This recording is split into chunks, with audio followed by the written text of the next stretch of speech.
Saludos, querido oyente. Pedimos a nuestro Señor Dios su dirección en la lectura de su santa palabra. Póngase cómodo, pues empieza su programa El Sembrador.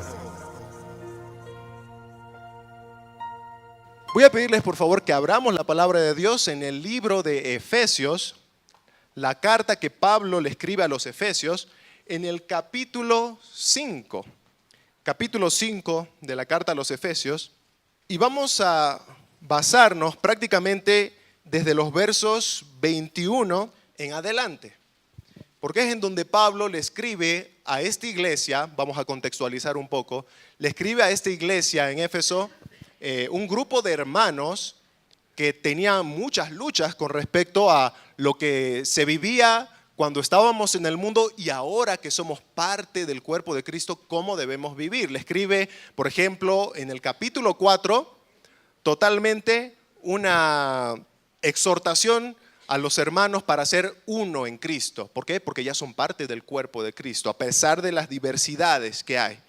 Le escribe también en el capítulo 4 de que debemos andar, ahí en el versículo 1 y 2, como es digno de un cristiano, como con toda humildad y mansedumbre. Entonces, Pablo está escribiendo esto a un grupo de cristianos, hermanos que están aprendiendo. Y luego llega a los versos 21 en adelante y empieza a escribir justamente a estos hermanos, pero ya en un contexto familiar. Si eres cristiano, dice Pablo, y si debes andar de una forma digna de un cristiano, ¿cómo se debe aplicar eso entonces en la familia? Al principio decíamos que nuestro tema se llama Evaluando nuestra familia. Así que vamos a hacer como un examen individual. No sé si alguna vez les tocó, ya sea en la escuela o cuando estaban en la universidad, que el docente hizo exámenes diferentes para cada uno, ¿no? Así que, aunque te fijes a un lado, no servía para nada, ¿no? Hoy vamos a hacer una evaluación individual a cada miembro de lo que conforma una familia. Será al varón en su rol de esposo, padre, a la mujer en su rol de esposa, madre, y a los hijos, ¿verdad? Ahora, nuestro contexto hoy en día, ¿por qué es tan importante hablar de familia? En el mundo, es decir, el sistema mundano tiene su propia ideología de cómo debe conformarse una familia. Hoy en día ya han salido sus ideologías, ¿verdad? De cómo debe ser una familia, y es una ideología totalmente liberal y pecaminosa. En el mundo tienen su ideología incluso de cómo se debe criar a los hijos, en donde tal vez ya la disciplina ha quedado a un lado, y la Biblia nos habla de disciplina a los hijos. No nos olvidemos, vamos a basarnos en qué dice la Biblia con respecto a la familia. El mundo tiene su ideología con respecto, o tiene su concepto del valor que tiene la vida, y ya vemos cómo va en diferentes países, ya se está tomando decisiones con respecto a su concepto o valoración de la vida. Entonces, la palabra de Dios a nosotros los cristianos nos va a dar instrucciones claras y directas con respecto a todas estas cosas, a cómo ser esposo, cómo ser padre, cómo criar a los hijos, el valor de la vida. Así que ahora vamos a comenzar con el rol del varón. Nuestro punto número 1, los varones, en su rol de esposo, en su rol de padres. Vamos a ver Efesios y vamos a saltarnos por un momentito los primeros versos de 22 al 24, eso vamos a tocarlo en nuestro segundo punto. Vamos a agarrar desde el verso 25 al 29. Los varones, a ver, dice: maridos, amad a vuestras mujeres así como Cristo. Y compara, ¿no? Empieza a hablar a los esposos. Maridos, amen a las esposas como Cristo.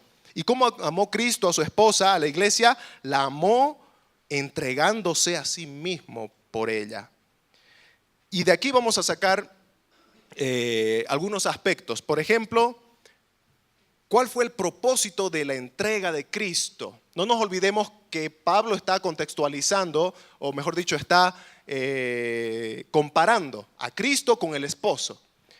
Cristo se entregó por su esposa para santificarla, verso 26, habiéndola purificado en el lavamiento de agua por la palabra, a fin de presentársela a sí mismo una iglesia gloriosa, que no tuviese mancha ni arruga ni cosa semejante, sino que fuese santa y sin mancha.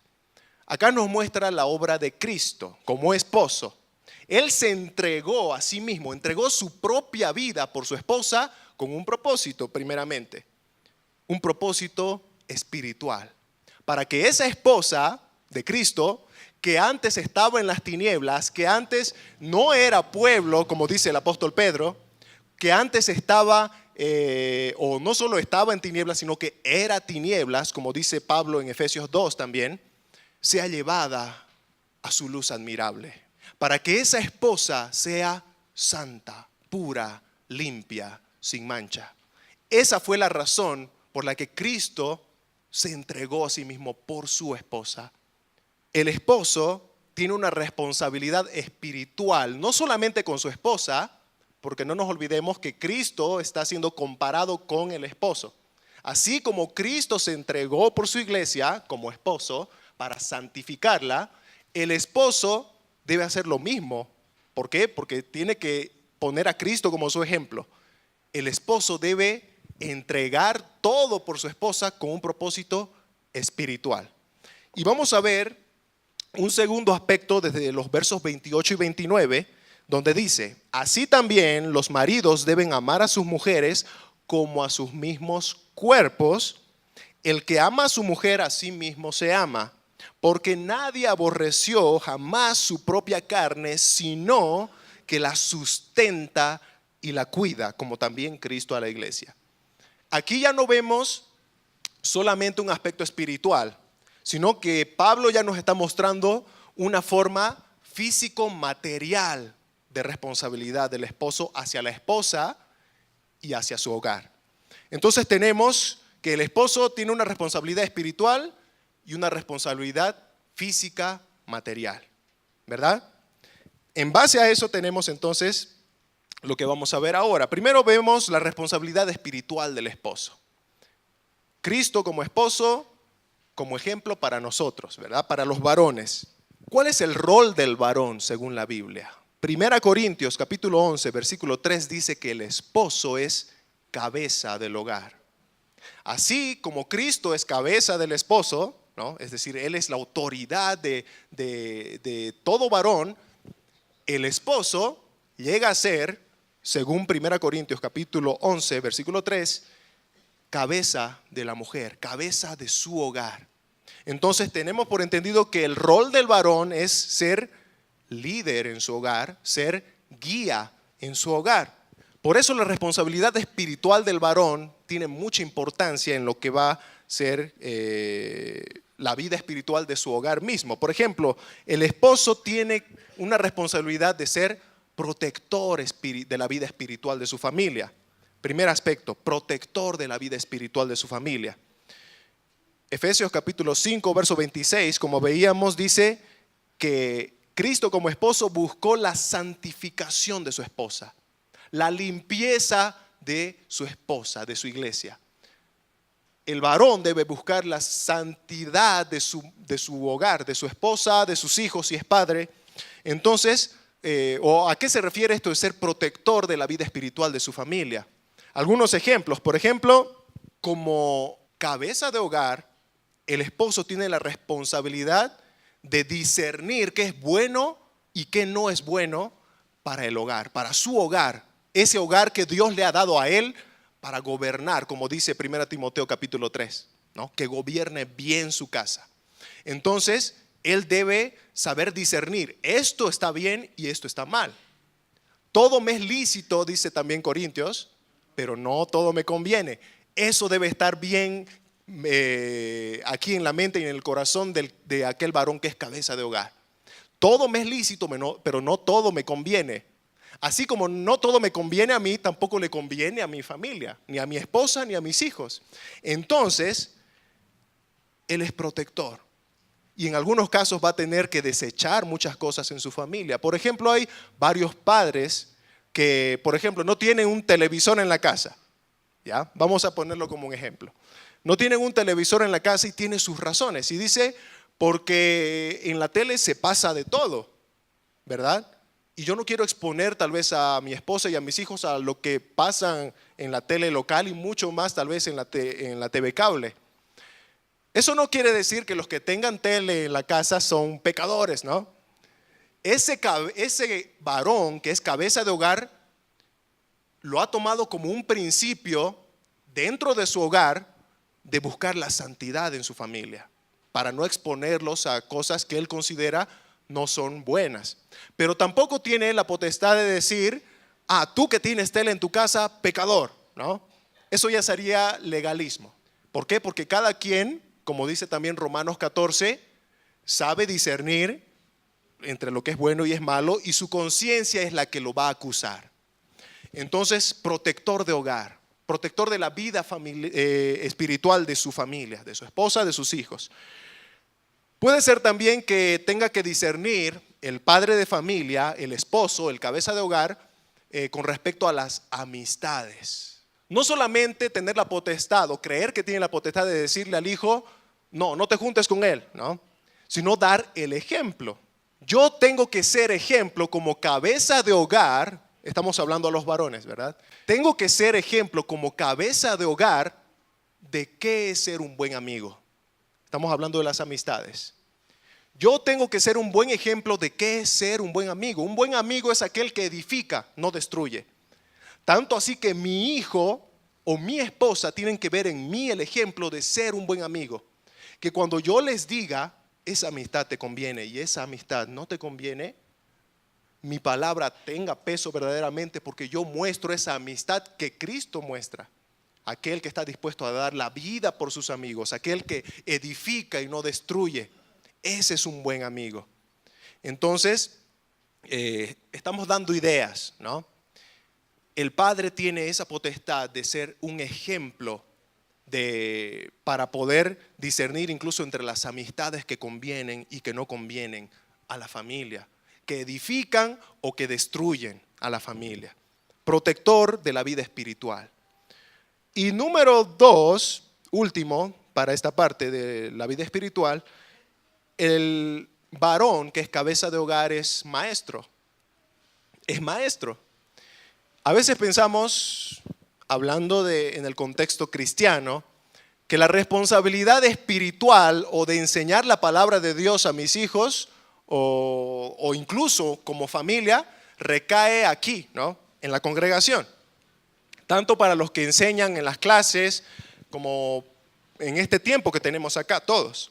Pero sin desestimar todo lo que hacemos acá enseñando la palabra de Dios, porque es importante reunirnos y estudiar la palabra de Dios misma nos va a enseñar que el primer maestro para los hijos dentro del hogar tiene que ser el padre de familia, el papá. Desde el Antiguo Testamento, y vamos a ver por ejemplo en Deuteronomio capítulo 6, versículos 7 al 9, o verso 6 primeramente. Y estas palabras que yo te mando hoy, dice el Señor, estarán en tu corazón y las repetirás ¿a quiénes? A tus hijos, y hablarás de estas palabras estando en tu casa y andando por el camino y al acostarte y cuando te levantes. Y las atarás como una señal en tu mano y estarán como frontales entre tus ojos. Y las escribirás en los postes de tu casa y en tus puertas. Desde el Antiguo Testamento el Señor ya había mandado a los padres a ser maestros en su hogar. Y para ser maestros tenemos que conocer, ¿verdad? Entonces para ser maestros hay que prepararnos. De aquí viene tal vez el aspecto práctico. ¿Cuántos de todos los que estamos acá con una responsabilidad espiritual que estamos viendo ahora, nos estamos preparando para esta función de ser maestros en nuestro hogar? Ya sea para enseñar a tu esposa, como para enseñar también a tus hijos. Debemos prepararnos. Si no, ¿por qué el Señor nos mandó a enseñar? Si es que de repente no tenemos conocimiento de lo que debemos enseñar. Está hablando de la palabra de Dios. Así que estudiar la palabra de Dios. debe proveer enseñanza. Nosotros leemos, por ejemplo, en 1 Timoteo, capítulo 5, versículo 8, que Pablo dice que el que no provee para su casa es peor que un inconverso, ¿verdad? Y nosotros lo entendemos solamente desde el contexto material, ¿verdad? Desde el contexto material, es decir, alguien que provee, bueno, un techo, abrigo, alimento al hogar. Pero no nos olvidemos que Pablo le escribe a Timoteo para que Timoteo enseñe luego estas cosas a los hermanos, a la iglesia, a cristianos. Entonces, no solamente está hablando en un término de provisión material, no solamente, es decir, sí está hablando de eso, pero también de la provisión espiritual. El cristiano tiene que, por eso ser cristiano no es fácil, porque el cristiano tiene que trabajar doble. El cristiano tiene que proveer de forma material, que vamos a verlo despuesito, pero también de forma espiritual, que es lo que nos diferencia del mundo. Pablo quiere hacernos entender que el varón cristiano es diferente al varón del mundo. El varón cristiano debe proveer de forma material al hogar, pero también de forma espiritual. Proveer enseñanza a sus hijos, a su esposa, en su familia. Primera Juan, y terminamos esta parte con esto justamente. Primera Juan, el apóstol Juan escribe esta carta a los hermanos y me llaman la atención que le dice a los padres en el versículo 2 o en el capítulo 2, versículo 13 y 14. Primera Juan 2, 13 dice: os escribo a vosotros padres porque conocéis al que es desde el principio, al Señor. Wow, miren. ¿Qué está diciendo Juan acá? Que los padres conocen a Dios, conocen al Señor. Versículo 14 dice: os escribo a vosotros padres porque habéis conocido al que es desde el principio. Otra vez, se repite la misma frase que Juan le dice a los padres. Conocéis a Dios, por eso os escribo. La pregunta para nosotros es: ¿realmente conocemos a Dios? ¿Conocemos su palabra? ¿Conocemos su voluntad? Tanto así que nos consideremos como los maestros en nuestro hogar. Si no es así, tal vez es momento de reconsiderar cómo estoy aplicando mi responsabilidad espiritual como cabeza de hogar. Y hay muchas herramientas para aprender. Y si Dios hoy me está llamando, o bueno, recién me estoy enterando que ya me ha llamado a ser maestro en mi hogar, es momento de tomar una decisión. Me voy a preparar para enseñar en mi hogar, para ser el primer maestro. Cosa que cuando mis hijos o mi familia venga a este lugar, ya sea un repaso de todo lo que ya estamos viendo en nuestra casa. Estudiar la palabra de Dios. Así que ahora entramos a la parte obvia de el sustento, ¿no? Hemos visto, inciso A, responsabilidad espiritual. Ahora vamos a ver la responsabilidad material. Aquí vemos incluso que hay padres en el mundo que cumplen a la perfección esta parte, ¿no? Como también vemos en el mundo que hay padres que la incumplen terriblemente, ¿verdad? Que abandonan a sus familias, que no las sustentan y las dejan a la suerte, vamos a decirlo así, ¿no? Sabemos que en realidad Dios tiene el control de todas las cosas, pero los dejan ahí. Pero incluso en el mundo hay los que proveen lo material para su familia, en abundancia. ¿Qué dice Pablo a los cristianos? Provean espiritualmente y provean también de forma material. Dice 1 Timoteo 5:8, lo que leíamos anteriormente, ¿no? Esos dos sentidos del verso. El que no provee para su propia casa es peor que un inconverso, y termina diciendo, y ha negado la fe. Varones cristianos, ¿no? A cristianos está hablando. Ha negado la fe. Es increíble cómo todo lo que nosotros podemos hacer tiene un impacto en el mundo. El mundo nos ve como somos, ¿no? Y de ahí se agarra luego para las excusas que ellos tienen. Nosotros debemos darles el ejemplo, ser luz en las tinieblas.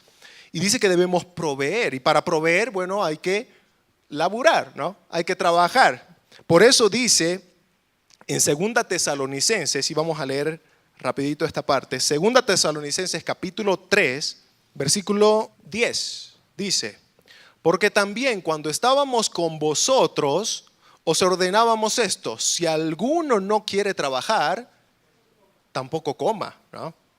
Y puede parecer duro lo que Pablo está diciendo, pero es interesante porque si leemos versos más atrás, Pablo está escribiendo aquí a otra iglesia. Vamos a leer desde el verso 6. Dice, pero os ordenamos, hermanos, en el nombre de nuestro Señor Jesucristo, que os apartéis de todo hermano, es decir, todo cristiano o todo aquel que se llame cristiano, que ande desordenadamente y no según la enseñanza que recibisteis de nosotros, porque vosotros mismos sabéis qué manera debéis imitarnos. Pues nosotros no anduvimos desordenadamente entre vosotros, ni comimos de balde el pan de nadie, sino que trabajamos con afán y fatiga día y noche para no ser gravosos a ninguno de vosotros, no porque no tuviésemos derecho, sino por daros nosotros mismos un ejemplo para que nos imitéis. Y ahí viene ya la famosa frase, ¿no? Porque también hemos enseñado que si alguno no quiere trabajar, que no coma. Y ahí menciona en el verso 11, porque oímos que algunos de entre vosotros andan desordenadamente, no trabajando en nada, sino entremetiéndose en lo ajeno. Es interesante cómo el apóstol Pablo menciona esta parte del trabajo. ¿Alguien recuerda cuál era el trabajo de Pablo? Hacía tiendas, ¿no? ¿Y será que era el único trabajo que tenía Pablo? Él predicaba la palabra. Y aquí va una pregunta interesante. Predicar la palabra de Dios, hacer la obra de Dios, ¿será que se considera un trabajo? Pablo trabajaba el doble, mi hermano, el doble.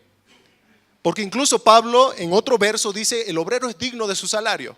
Pero aunque no recibiera, ¿no?, sustento, Pablo dice que trabajaba con sus propias manos para poder tener que comer. Incluso él dice que gastaba de lo suyo para el bien de los otros. Él trabajaba el doble, haciendo tiendas, que podría llamarse un trabajo secular, pero también haciendo la obra de Dios. Y para que no quede duda de que Pablo lo consideraba trabajo, la predicación de la palabra, vamos a ir a 1 Timoteo. 1 Timoteo capítulo 5, versículos 17 y 18. Dice, los ancianos que gobiernan bien sean tenidos por dignos de doble honor, mayormente los que trabajan, ¿en qué? En predicar y enseñar. Pues la escritura dice, no pondrás bozal al buey que trilla, y digno es el obrero de su salario. Pablo consideraba el hacer la obra de Dios, predicar la palabra de Dios, como un trabajo pesado, duro, digno de un salario. Pero Pablo en muchas ocasiones también tuvo que trabajar con sus propias manos, doble para la gloria de Dios. Así que Pablo decía con mucha razón, el que no trabaja, el que no quiere hacer nada, está andando desordenadamente. Así que nuestra forma tal vez de ayudar a alguien es, bueno, dándole trabajo, ¿no? Y si incluso así él no quiere hacer nada, eso es que alguien quiere comer el pan de balde, ¿no? Como de gratis, la idea, ¿no? Sin esforzarse un poquito. Pablo habla mucho con respecto al sustento material. Las dos responsabilidades que como varones tenemos, responsabilidad espiritual y la responsabilidad material. Es un ministerio grande el hogar. A mí me encanta cuando hay hermanos que publican en las redes sociales. Hoy de todo se publica, ¿no? Pero hay hermanos que me encanta cuando publican algo que es de edificación. Y hace poco tiempo vi un video de un hermano que publicó una fracción de la predicación de un hermano llamado Paul Washer. Y él dice, cuando a mí me preguntan, Paul Washer dice, ¿no? Cuando a mí me preguntan, ¿cuál es tu ministerio? Yo le digo, soy esposo. Y luego me dicen, no, en serio, ¿cuál es tu ministerio? ¿No? Y él dice, bueno, soy esposo y bueno, tengo hijos, así que luego de ser esposo soy padre. Ahí están los dos primeros ministerios que Dios me ha dado. Si tienes tu hogar, ese es tu primer ministerio y no debes descuidarlo. Si te has dado cuenta que debes ser maestro en tu hogar, debes hacerlo. ¿Por qué? Porque ahí es el primer lugar donde debes enseñar. Este predicador decía que yo debo enseñar primero en mi hogar la palabra de Dios y luego en la iglesia. Yo debo servir primero en mi hogar y luego en la iglesia, ¿no? Yo debo ejercer todos mis dones primero en mi hogar, después en la iglesia. Porque incluso el apóstol Pablo califica así a un siervo maduro, listo para la obra. ¿Cómo? Que gobierne bien su casa. 1 Timoteo capítulo 3, que gobierne bien su casa. Y Pablo apunta primero al hogar del varón cristiano. Gobierna bien tu casa. Gobierna bien tu casa. Sé maestro ahí. Prepárate para enseñar ahí. Entonces, el primer ministerio del varón, su hogar. Gracias a Dios por su santa palabra y porque su misericordia se renueva día a día. Este fue su programa, El Sembrador. Será hasta una próxima oportunidad, si Dios así lo permite. Amén.